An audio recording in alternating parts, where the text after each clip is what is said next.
جب اہل سنہ نے اس کو نکیل ڈالی، یا اس کی زبان میں کہیں تو جب اس کی منجی ٹھوک دی،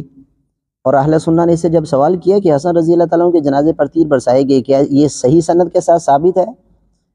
تو کہنے لگا نہیں، یہ صحیح سند کے ساتھ ثابت نہیں ہے۔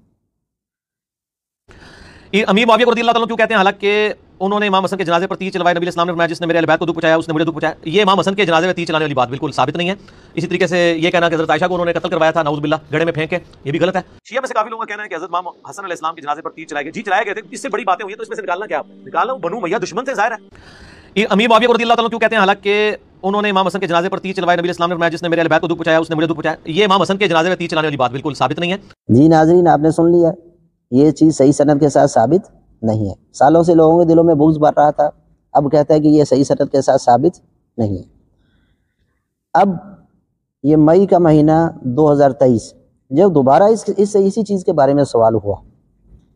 تو بجائے یہ کہنے کے کہ یہ صحیح سند کے ساتھ ثابت نہیں ہے، جواب کو گول مول کر دیا اور کہتا ہے تاریخی کتابوں میں لکھا ہے واللہ عالم۔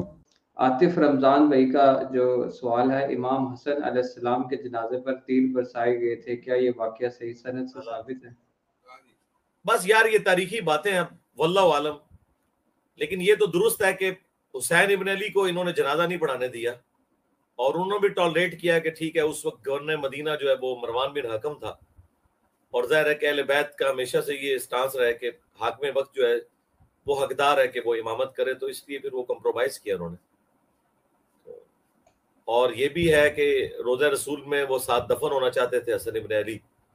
اور سیدہ عائشہ نے تو اجازت دے دی تھی، لیکن بنو امیہ تیار نہیں ہوئی ہے۔ جی نیکسٹ۔ یعنی اللہ جانتا ہے، تاریخی کتابوں میں لکھا ہے، خود تو پہلے کہہ چکے ہو کہ صحیح سند کے ساتھ ثابت نہیں، پھر واللہ عالم اللہ جانتا ہے، اور تاریخی کتابوں میں لکھا ہے، یہ دھوکہ کیوں دیتے ہو؟ یہ دجل اور فریب کیوں؟ کیونکہ یہ جواب اگر دیتا وہی جو اس نے پہلے دیا تھا کہ صحیح سند سے ثابت نہیں، تو بنو امیہ سے یہ الزام ہٹ جاتا ہے کہ انہوں نے حسن رضی اللہ تعالیٰ کے جنازے پر تیر برسائے، لیکن اس نے یہ گول مول کر دیا جواب کو۔ اس کے بعد بھی اس کے دل کو سکون نہیں ہوا، اس نے اس سوال کا جواب دیتے ہوئے بنو امیہ پر جھوٹ باندھے۔ آپ اس کی یہ ویڈیو سنیں کس طریقے سے یہ دوبارہ اس نے جھوٹ باندھے۔ عاطف رمضان بھائی کا جو سوال ہے، امام حسن علیہ السلام کے جنازے پر تیر برسائے گئے تھے، کیا یہ واقعہ صحیح سند سے ثابت ہے؟ بس یار یہ تاریخی باتیں ہیں، واللہ عالم۔ لیکن یہ تو درست ہے کہ حسین ابن علی کو انہوں نے جنازہ نہیں پڑھانے دیا،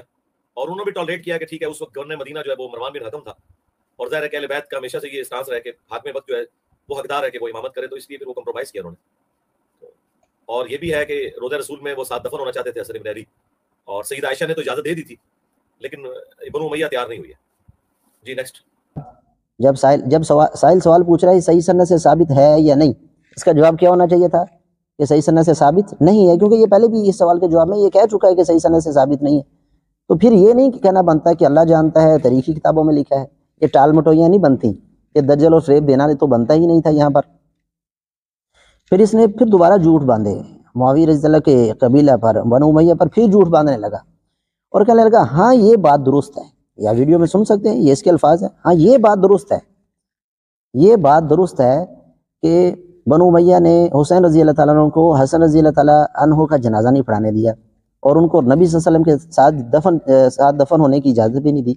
ام المؤمنین عائشہ رضی اللہ تعالیٰ عنہ نے اجازت دے دی تھی کہ آپ نبی صلی اللہ علیہ وسلم کے ساتھ دفن کریں، لیکن وہ بنو امیہ نے دفن نہیں ہونے دیا، لیکن وہ اس کے لیے تیار نہیں ہوئے۔ آپ دیکھیں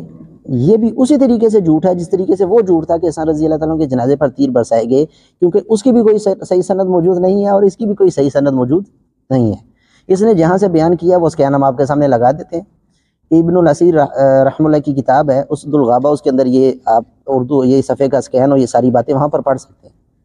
لیکن اس نے یہاں پر جو جھوٹ بولا کہ ان دنوں مدینے کا جو حاکم تھا وہ مروان تھا، تو لہٰذا انہوں نے ایک تو دفن نہیں ہونے دیا نبی صلی اللہ علیہ وسلم کے ساتھ، اور دوسرا بنو امیہ نے وہ جنازہ نہیں پڑھانے دیا حسین رضی اللہ تعالیٰ عنہ کو۔ سب سے بڑا جھوٹ یہ ہے کہ ان دنوں مدینے کا گورنر جو ہے وہ مروان بن حکم تھا ہی نہیں، بلکہ سعید بن ابی العاص رضی اللہ تعالیٰ عنہ تھے۔ صحابی رسول سعید بن ابی العاص رضی اللہ تعالیٰ عنہ تھے ان دنوں۔ جس صفحے سے یہ بیان کر رہا ہوں اسی صفحے پر لکھا ہوا ہے، جس صفحے سے یہ جھوٹ بیان کر رہا تھا کہ جہاں کوئی سند موجود نہیں ہے۔ ابن اسیر رحمہ اللہ جو ہیں وہ 6 صدی میں ہیں، 7ویں میں ان کی وفات ہو رہی ہے 630 میں، 555 میں وہ پیدا ہو رہے ہیں، اور 630 میں ان کی وفات ہوئی ہے، یعنی 5-6 صدیوں سے پہلے کا واقعہ بغیر سند کے لکھا ہوا ہے ابن الاسیر رحمہ اللہ کی کتاب میں، اور یہ خود کہتا رہا ہے کہ بے سند بات دلیل نہیں ہوتی، اور سب کو معلوم ہے کہ بغیر سند کے تو کسی کو الزام دیا جا سکتا ہی نہیں، وہاں سند موجود نہیں تھی۔ لیکن بے سند جو باتیں پڑھی، جنازہ نہیں پڑھانے دیا اور دفن نہیں ہونے دیا، وہی نیچے لکھا ہو کہ حسین رضی اللہ تعالیٰ عنہ خود گئے سعید بن عاص رضی اللہ تعالیٰ عنہ کے پاس، اور سعید بن عاص رضی اللہ تعالیٰ ان دنوں مدینے کے وکان امیر علی المدینہ، ان دنوں جو مدینے کے امیر تھے وہ سعید بن عاص رضی اللہ تعالیٰ عنہ تھے، مروان تو تھا ہی نہیں ان دنوں مدینے کا امیر، وہ سعید بن عاص رضی اللہ تعالیٰ عنہ ان دنوں جو ہے وہ مدینے کے امیر تھے، اور حسین رضی اللہ تعالیٰ عنہ کے پاس گئے اور انہوں نے کہا سنت یہی ہے کہ آپ جنازہ پڑھائیں، کیونکہ امیر کا جنازہ پڑھانا سنت ہے، لہٰذا حسین رضی اللہ تعالیٰ عنہ خود ان کے پاس گئے سعید بن عاص رضی اللہ تعالیٰ عنہ کے پاس اور کہا کہ آپ جنازہ پڑھائیں، اور اگر ایسا نہ ہوتا تو میں آپ کو آگے، یعنی میں آپ کے پاس نہ آتا، یعنی میں خود جنازہ پڑھا لیتا، چونکہ سنت یہ ہے کہ حاکم وقت جنازہ پڑھائے، لیکن آپ جنازہ، اس لیے آپ جنازہ پڑھائیں۔ حسین رضی اللہ تعالیٰ عنہ تو جا رہے ہیں سعید بن عاص رضی اللہ تعالیٰ عنہ کے پاس، کیونکہ وہ حاکم تھے، اور یہیں پر لکھا ہوا ہے، اور یہی بات شیعہ کی کتاب نہج البلاغہ کی شرح میں، شرح ابن ابی الحدید، اس میں بھی یہ بات لکھی ہوئی ہے کہ سعید بن عاص الاموی جو بنو امیہ میں سے تھے، اور سعید بن عاص رضی اللہ تعالیٰ عنہ بھی بنو امیہ میں سے، جن پر الزام لگا رہا ہے، انہوں نے جنازہ پڑھایا، یعنی انہوں نے جنازہ پڑھایا حسین رضی اللہ تعالیٰ عنہ کی اجازت سے، کہ حسین رضی اللہ عنہ نے ان کو کہا کہ آپ جنازہ پڑھائیں، کیونکہ یہ سنت ہے کہ حاکم وقت جنازہ پڑھائیں، یعنی شیعہ کتاب میں بھی لکھا ہے، اور ابن الاسیر رحمہ اللہ کی کتاب میں جہاں سے اس نے یہ بات بیان کی بنو امیہ نے جنازہ نہیں پڑھانے دیا حسین رضی اللہ تعالیٰ عنہ کو، یہ کتنا بڑا جھوٹ ہے، خود حسین رضی اللہ تعالیٰ عنہ جا رہے ہیں سعید بن عاص رضی اللہ تعالیٰ عنہ کے پاس، یہ سنت ہے، اس لیے آپ کے پاس آئے ہوں کہ آپ جنازہ پڑھائیں۔